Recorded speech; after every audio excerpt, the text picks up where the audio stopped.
Concrètement, nous avons travaillé sur le sujet avec les membres du CHSCT, des collaborateurs qui étaient volontaires pour participer à cette démarche de prévention.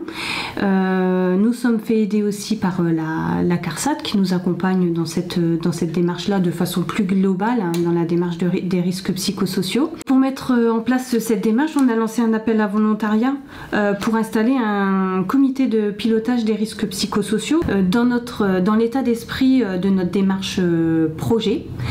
Ça peut être des sachants ou des non-sachants qui vont prendre en charge un projet.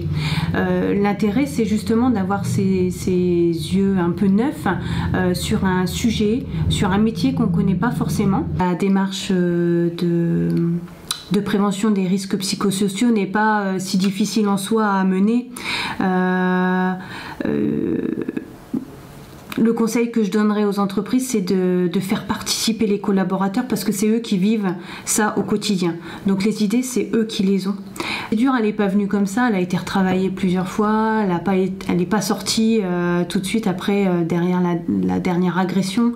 Au fur et à mesure des événements, elle a été enrichie. On a un premier axe de travail, c'est l'aménagement des espaces d'accueil. On a une autre action qui est plutôt sur l'axe formation pour outiller nos collaborateurs de proximité à mieux gérer ces situations ou faire en sorte de les dégonfler pour que les situations ne s'enveniment pas.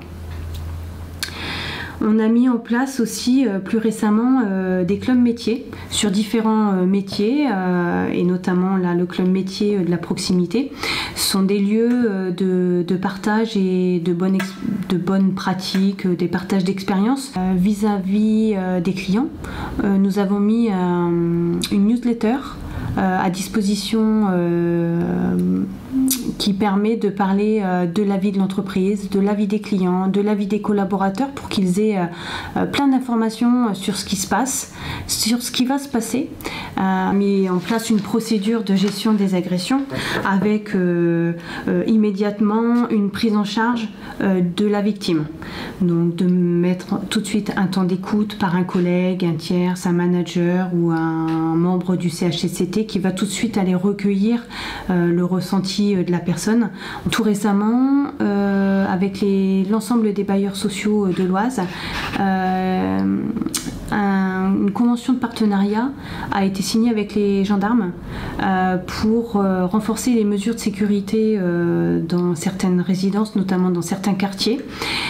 Cette convention, entre autres, prévoit le dépôt de plainte automatique pour une personne qui serait agressée, sans devoir donner son identité et ses coordonnées, de pouvoir en fait porter plainte au nom de la société et que ça soit recevable en l'état.